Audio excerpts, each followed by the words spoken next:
আকাশটা দেখে কি মনে হচ্ছে? মনে হচ্ছে না পুজোর মতো লাগছে? একদম পুজো পুজো গন্ধ, আকাশে মেঘের ভেলা, ঠিক যেন পুজোর আবেশ। দারুণ লাগছে কিন্তু। তো আজকে তোমাদের সাথে একটা মজার জিনিস শেয়ার করব। আমার বাড়ির উঠোনে দেখো কত বড় একটা তুলসী গাছ হয়েছে। এছাড়াও কত ছোট ছোট তুলসী গাছ হয়েছে এদিক ওদিকে, কিন্তু এদেরকে কোনো যত্ন করা হয় না, কোনো সার দেওয়া হয় না। এরা এমনি এমনি বাড়ছে, এমনি এমনি জন্মেছে, এমনি এমনি বাড়ছে। আর কি সুন্দর গ্রোথ। আর সবচেয়ে মজার বিষয় দেখো, আমার ঘরের ঠিক পাশেই এই ইটের ওপরে একটা তুলসী গাছ হয়েছে, কোনো মাটি ছাড়া। কি অদ্ভুত না? অথচ দেখো এতগুলো গাছকে আমরা কতটা পরিচর্যা করি, কতটা যত্ন করি, কিন্তু তাদের ঠিকঠাক গ্রোথই হয় না। আর যে পরিচর্যা পায় না, যার ইচ্ছা আছে থাকার, সে এমনি থাকছে, যার ইচ্ছা নেই সে এমনি শুকিয়ে যাচ্ছে, ঠিক যেমন আমার এই টবের গাছগুলোর মতো। তো এটাই হচ্ছে নিয়ম, যার থাকার সে থাকবে, যে থাকবে না তাকে কিছুতেই আটকাতে পারবে না। দুদিন পর পর নিরামিষ খেয়েছি, উপোস করেছি, তাই জন্য না আমার প্রচণ্ড ডিমের ক্রেভিং হচ্ছিল। মানে আমার মাছ খেতে অতটা ভালো লাগে না, জানো তো, যতটা নাকি আমার ডিম খেতে ভালো লাগে। তো এই জন্য আমি কী করেছি, দুটো ডিমের পোচ করেছি, আর সকালবেলা ওদেরকে দিয়েছিলাম হচ্ছে পাস্তা। ওই পাস্তাটা নিয়ে নিয়েছি। আজকে বাবাও অফিসে যায়নি, মানে আমার শ্বশুরমশাই অফিসে যায়নি, শ্বশুরমশাইয়ের জন্য এই পাস্তাটা করেছি। এই পাস্তাটা জানো তো ভীষণ ভালো। এই পাস্তাটা হচ্ছে ডিশানের সেমোলিনা পাস্তা, মানে পুরোপুরি সুজির। একটু ফুটতে সময় লাগে, ওই জন্য আমি কি করেছি, প্রেশার কুকারে একটা সিটি মেরে নিয়েছি, আর খুব ভালোভাবে পারফেক্টলি কুক হয়ে গেছে। তো দেখতে পাচ্ছ অন্যান্য পাস্তার থেকে এটা কিন্তু অনেকটাই মোটা, আর লাগেও অল্প পরিমাণে। তো ময়দা খাওয়ার ঝামেলা নেই, কার্বোহাইড্রেট ইনট্যাক্ট করার কোনো টেনশন নেই। তো ওই জন্য আমি কি করেছি, এই পাস্তাটা কালকে ধীমান অনলাইন থেকে অর্ডার করেছে। তো আমি ভাবলাম যে এটা একটু করে দেখি, সত্যি ভালো গো। আমি এটা তোমাদের রেকমেন্ড করব। তোমরাও কিন্তু এই পাস্তাটা, যারা নাকি, বাচ্চারা তো পাস্তা ভালোই বাসে, কিন্তু ময়দার তৈরি হয়, তো কখনো কখনো আটারও তৈরি হয়, কিন্তু দুটোই তো কার্বোহাইড্রেট। পাস্তাটা সুজির তৈরি হলে কিন্তু অনেকক্ষণ পেটটা ভরা থাকে, আর কার্বোহাইড্রেট দেওয়ারও কোনো টেনশন থাকে না। তোমরা কিন্তু এটাকে ট্রাই করতে পারো। যদি লিঙ্ক পাই, যেহেতু ধীমানের ফোন থেকে ধীমান অর্ডার করেছে, তো আমার কাছে লিঙ্ক যদি আমি সার্চ করে পাই তাহলে দিয়ে দেবো, আদারওয়াইজ তোমরা অনলাইনে সার্চ করলেই পেয়ে যাবে, যে কোনো শপিং মলে অথবা অনলাইনের বিগ বাস্কেট, ফ্লিপকার্ট, এইগুলোতে তো পাবেই, ওখান থেকেই কেনা হয়েছে। তো আজকে দুদিন, সোমবারও উপোস করে পুজো দিয়েছি শ্রাবণ মাসের জন্য, আবার কালকে বিপত্তারিণী পুজো করেছিলাম, সেদিন কালকেও উপোস করেছি। আর কালকে ওই ছোট ছোট ছোট ছোট পরোটার মতন করেছিলাম, দেখিয়েছিলাম। ওইটা 13খানা খেতে গিয়ে আমার অবস্থা খারাপ হয়ে গেছে, আমি রাত অবধি খেয়েছি 13টা। তো আর ভাল লাগছিল না। তো লাস্টে ওই আজকে কি হয়েছে, আমি ভাবছি কতক্ষণ আমি একটু ডিম পোচ খাবো। আমার না ডিম পোচ ভীষণ ভালো লাগে। যদি আমাকে মাছ টাছ, মাংস টাংস না দিয়ে যদি বলে শুধু ডিম খাও, আমি তাই রাজি আছি। আমার ডিম খেতে খুব ভালো লাগে। তো আমি ওই জন্য আজকে ডবল ডিমের মামলেট করেছি। কালকে রাতেই আমি ধীমানকে বলে দিয়েছিলাম যে তুমি ঘরে, তখন দুটো ডিম ছিল, তো আমি বললাম যে কাকিমার দোকান থেকে, মানে আমার কাকি শাশুড়ির মুদি দোকান আছে, তো ওইখান থেকে আমি বললাম যে তুমি তাড়াতাড়ি কাকিমাকে কিন্তু আজকে রাতেই তুমি কাকিমার দোকান থেকে ডিম নিয়ে এসো, কারণ মাত্র দুটো ডিম আছে। ওরা তো কালকে, আমি তো কালকে সেরকম কিছু রান্না করিনি। রাত্রিবেলা ওই কি বলে, ঢেঁড়স আলু ভেজেছি আর মামলেট ভেজে দিয়েছিলাম। তো মামলেট না, অমলেট, তো ওটা ভেজে দিয়েছিলাম। তো ওরা অমলেট খেয়েছে আর ডিম নিয়ে এসে, আমি আজকে সকালবেলা ভাবছি কতক্ষণে আমি কাজ শেষ করে আমি একটু ডিম খাবো। তো চলো আমি বসে পড়েছি, একটু ব্রেকফাস্টটা করে নিই। এই যে ব্রেকফাস্টটা করতে করতে একটু টিভি দেখবো, হ্যাঁ, তারপর তোমাদের সাথে ফিরে আসছি। তো দেখো বন্ধুরা, আমি এখানে সকালবেলা মানে ব্রেকফাস্টটা নিয়ে বসে পড়েছি খেতে খেতে, তাই ভাবলাম তোমাদের সাথেও একটুখানি শেয়ার করি। আমার কিন্তু মানে ডিম পোস্ট আমি সত্যি খুব তৃপ্তি করে খাচ্ছি, খুব তৃপ্তি করে, কারণ আমি প্রায় 2-3 দিন ধরে আমি নিরামিষই খেয়ে যাচ্ছি। তো নিরামিষ খেতে আমার কোনো কষ্ট হয় না। হ্যাঁ, একটু পেঁয়াজ রসুন ছাড়া রান্না খেতে একটু অসুবিধা হয়, কিন্তু তাও আমার নিরামিষ খেতে ভালোই লাগে। কিন্তু ওই একটা ডিমের প্রতি একটা আলাদাই টান, যেটা নাকি আমি ছাড়তে পারি না। মাঝের মধ্যে জানো তো কী করি, সকালবেলা যখন নাকি খুব খিদে পায়, অথচ আমি ব্রেকফাস্ট কিছু করি না, তখন কিন্তু আমি ওই ডিম পোস্টটা খেয়ে নিই, কখনো হাফ বয়েল খেয়ে নিই। আমার ডিম সিদ্ধটার থেকে আমার হাফ বয়েল আর ডিম পোস্টটা বেশি ফেভারিট। তো যখন নিজের জন্য কিছু টিফিন করা হয় না, কারণ ওরা সবাই তো বেরিয়ে যায় আলাদাভাবে, আমি কখনো ওটস খাই, কখনো কর্নফ্লেক্স খাই, যখন এগুলো কিছুই খেতে ইচ্ছা করে না তখন শুধুমাত্র দুটো ডিম পোচ খেয়ে নিই, ব্যাস আমার সকালে ব্রেকফাস্ট কিন্তু কমপ্লিট হয়ে যায়। আর আমার এক মেয়ে হয়েছে যে নাকি ডিমের নাম শুনলেই 10 হাত দূরে চলে যায়, কেন আমি বুঝি না। আসলে ছোটো থেকে ওকে ডিম খাওয়ানো হয়নি জানো তো, ওর তো একটু পেটের প্রবলেম ছিল, মানে ওই ল্যাকটোজ অ্যালার্জিতে ছোটোবেলায় খুব কষ্ট পেয়েছে, তাই জন্য ওকে অনেক কিছু বেছে বেছে খাওয়ানো হতো। মাঝে মধ্যে গ্যাস ফর্ম করতো, কষ্ট পেত, পেট ব্যথা হতো, ওই জন্য ডিমটা খাওয়ানোই হয়নি বলতে গেলে। তো সেই জন্যই হতে পারে একদমই ডিম খেতে চায় না। তো বন্ধুরা, এই যে দেখো আজকে আমি কী রান্না করেছি, তখন তো তোমাদের সাথে শেয়ার করলাম, মানে করা হয়নি, তাই এখন শেয়ার করছি। এই যে এখানে হচ্ছে উচ্ছে, করলা আর কাঁকরোল একসাথে ভেজেছি একদম অল্প তেল দিয়ে। এই যে ভাত আর মাছের ঝোল, কাতলা মাছের ঝোল।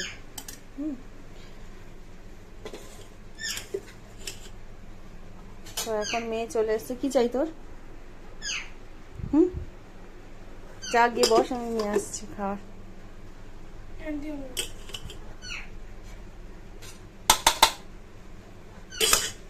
উচ্চ করলা ভাজা খাবি একটু? অল্প একটু নে, ভালো হয়েছে।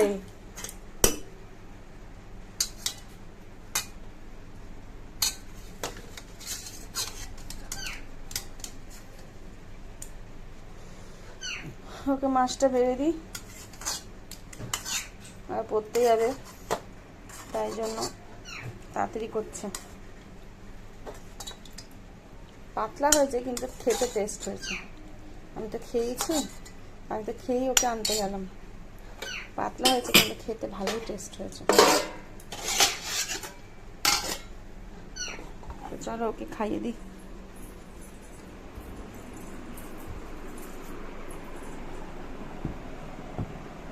নে বস, চেয়ারটা খোল।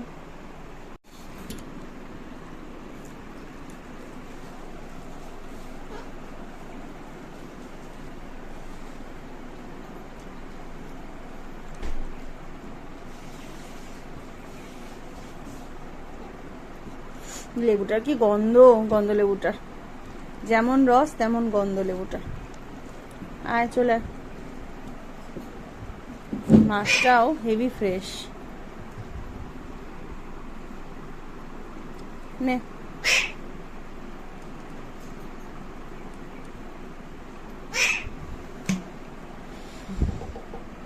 গন্ধলেবুর গন্ধ মনে হচ্ছে একটুখানি খাই। গন্ধলেবুটা এত ভালো লাগছে খেতে। নে ধর, ভালো হয়েছে মাছটা? কি ভালো হয়েছে মাছটা? কি কাটা পড়েছিল? ঠিক আছে,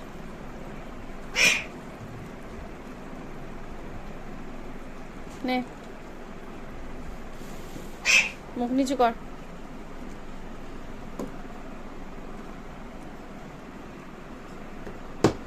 যেদিন ভালো মন্দ খাওয়ার হয়, যেমন নাকি আলু সিদ্ধ, ঘি ভাত, আলু ভাজা ভাত, তারপর পান্তা ভাত, তারপর বিরিয়ানি, মানে ওর পছন্দের চিকেন, সেদিনকে নিজে হাতে খেতে ইচ্ছা করে। আর যেদিন নাকি ভালো মন্দ রান্না হয় না পছন্দসই, যেমন মাছের ঝোল, এরকম ধরনের মাছের ঝোল পাতলা, কষা কষা হলে আবার নিজে হাতে খেত। যেহেতু কষা কষা নয়, তাই জন্য খাই দিতে হচ্ছে। এমন না যে খেতে পারে না, শুধু ভালো জিনিসগুলো খাতো। আবার লঙ্কা,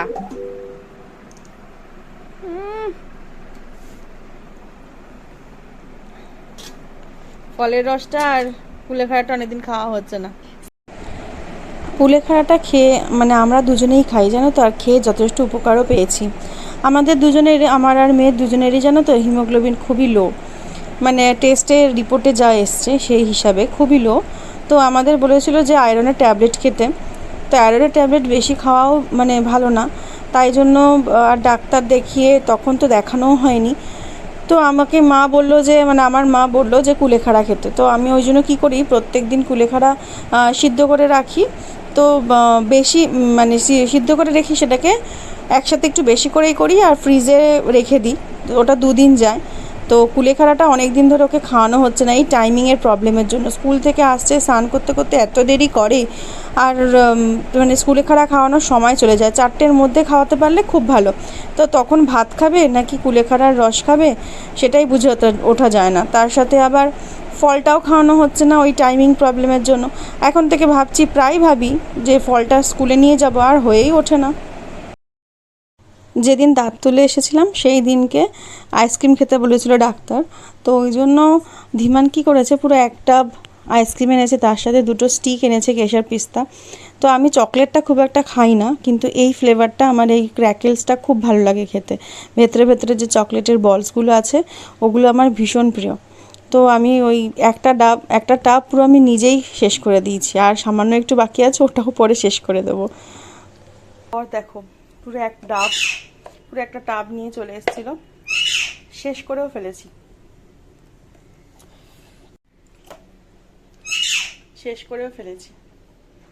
যা লাগছে না।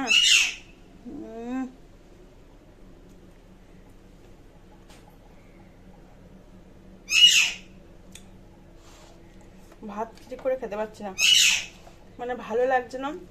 আর এই সাইডটা দিয়ে ব্যথা করছে, ব্যথা চিবাতে পারছি না, এই সাইডটা দিয়ে ওই জন্য খাচ্ছি না। কত খাওয়া যায় ওরকমভাবে ভাত বা যে কোনো কিছু খাওয়ার, কত খাওয়া যায়? আইসক্রিম খেয়েই পেট ভরাচ্ছি 2 দিন ধরে।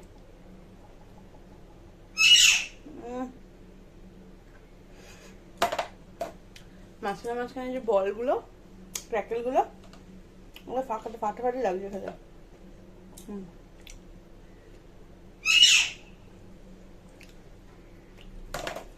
আমি বাড়ি চলে এসেছিলাম আমাকে পড়তে দিয়ে, কিন্তু আমার বন্ধুরা আবার ডাকলো, বললো সামনেই, আমাদের বাড়ির সামনে একটা এক্সিবিশন চলছে, বললো আয় এক্সিবিশনে একটু ঘুরে আসি। দাঁড়াও তাহলে আসছি। ওরা আসছে, আমি তো রিক্সা করে বাড়ি চলে এসেছি ডিরেক্ট, তো ওরা আসছে, এসে আমাদের বাড়ির সামনে দিয়েই যাবে, যাবো। এক্সিবিশনে অনেক কিছু বসেছে, আমিও দেখেছি কিন্তু ঢুকিনি, তো এখন দেখি একটু ঢুকবো।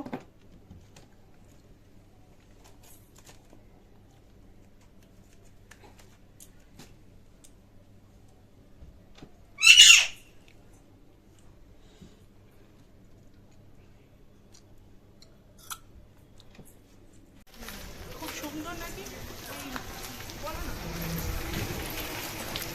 একসালি,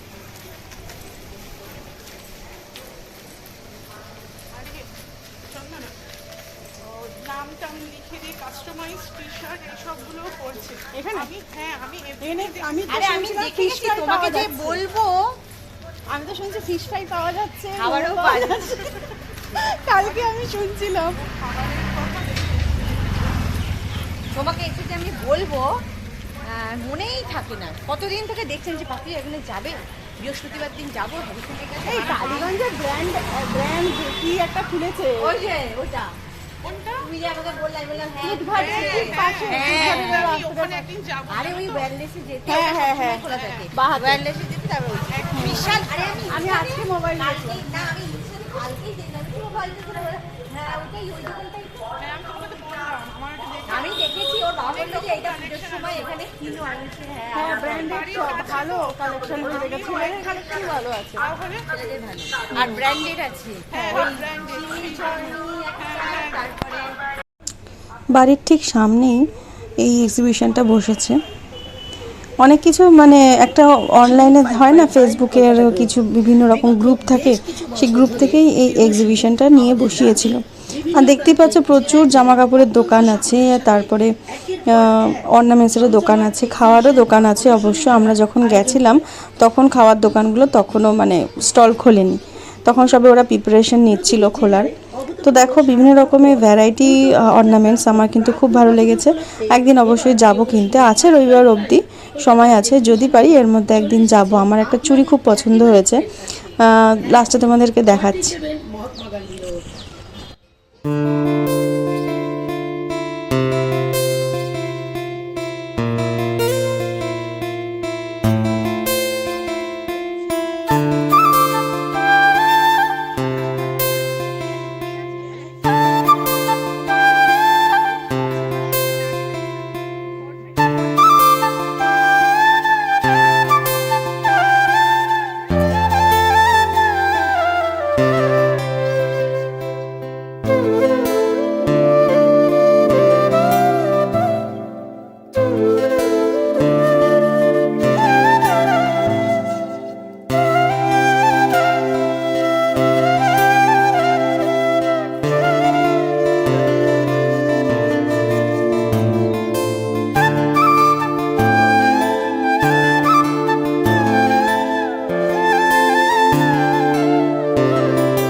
আমার এক বান্ধবী কিছু কুর্তি এখানে দেখছিল, খুব রিজনেবল প্রাইস দেখছিলাম, মানে দোকানের যেরকম সেরকমই কিন্তু রিজনেবল প্রাইসের মধ্যেই পাওয়া যাচ্ছে। এক্সিবিশন উপলক্ষে যে হাহামরি দাম সেরকম কিন্তু নয়, খুবই রিজনেবল, তোমরা এখানে আসতেই পারো। এটা কিন্তু হরিদেবপুর মানে কলকাতা টালিগঞ্জ হরিদেবপুরে রয়েছে এক্সিবিশনটা। খুবই ভালো কালেকশন আছে, বিভিন্ন রকম বুটিক স্টাইলের কুর্তিগুলো এখানে আছে, তো তোমরা আসতে পারো। তো যাই হোক, আমরা এগুলো ঘুরে ঘুরে দেখছিলাম। এছাড়া শাড়িও আছে, প্রচুর শাড়ি কালেকশন আছে, হোম ডেকোরেশনের জিনিসও আছে। তো দেখছিলাম। আর বেশ কিছুদিন ধরে আমরা তো অনেক দিন, মানে বেশ কিছুদিন কি অনেক মাস ধরে আমি বাড়ির থেকে বেরিয়ে বন্ধুদের সাথে টাইম স্পেন্ড করাই হয়নি। তো আজকে এই এক্সিবিশনে আসার ছুতোতে না আমার একটু বন্ধুদের সাথে টাইম কাটানোও হয়ে গেছে। তো এরপরে তো আমরা চলে গেছিলাম আইসক্রিম খেতে, কারণ আমার সঙ্গে একটা বান্ধবী আছে, সে পুরোপুরি ভেজ, তো সে ননভেজ খাই না। তো আমরা ওই জন্য একসাথে আইসক্রিমটাই বেশি মানে প্রেফারেবল মনে হয়েছে আমার জন্য অবশ্যই। তো আমরা সবাই মিলে আইসক্রিমও খেলাম, তারপরে হ্যাঁ আলুর পাকোড়াও খেয়েছি। তো একটা বলতে গেলে একটা সন্ধ্যেবেলা হঠাৎ করে বিনা প্ল্যানিংয়ে বেশ ভালোই কাটলো সন্ধ্যে মানে বিকেলটা। তো যাই হোক, আমি আর ভিডিওটা বেশি লেন্দি করব না। তো আজকের ভিডিওটা আমি এই পর্যন্তই রাখছি। তোমরা যদি আমার ভিডিওটা ভালো লেগে থাকে তাহলে অবশ্যই লাইক করো, শেয়ার করো, আর কমেন্ট করে জানিও যে কে কোথা থেকে দেখছো। এই এক্সিবিশনে তোমরা যারা লোকাল লোক আছো তারা কিন্তু আসতেই পারো। টালিগঞ্জ হরিদেবপুরে এই এক্সিবিশনটা চলছে, খুব ভালো কালেকশন আমি দেখেছি। শাড়িগুলো দুর্দান্তই ছিল, মানে ভালো দুর্দান্ত মানে মোটামুটি ভালোই, রিজনেবল প্রাইস ছিল আর ভালোই, মোটামুটি কালেকশনগুলো ভালো লেগেছে। তো যাই হোক, আজকের পর্যন্ত লাইভ ব্লগ এই পর্যন্তই। দেখা হচ্ছে একটা নতুন ব্লগে। ততক্ষণ তোমরা সবাই ভালো থেকো, সুস্থ থেকো, আর আমাকে অনেক অনেক ভালোবাসা দিও। আর যারা নতুন বন্ধু তারা কিন্তু অবশ্যই আমার চ্যানেলটাকে সাবস্ক্রাইব করে নিও, কেমন? চলো টাটা। আমিও কি দেবো, এটা অনেক বড় খাবার লোক তো না। ঝাল খাবে কিছু?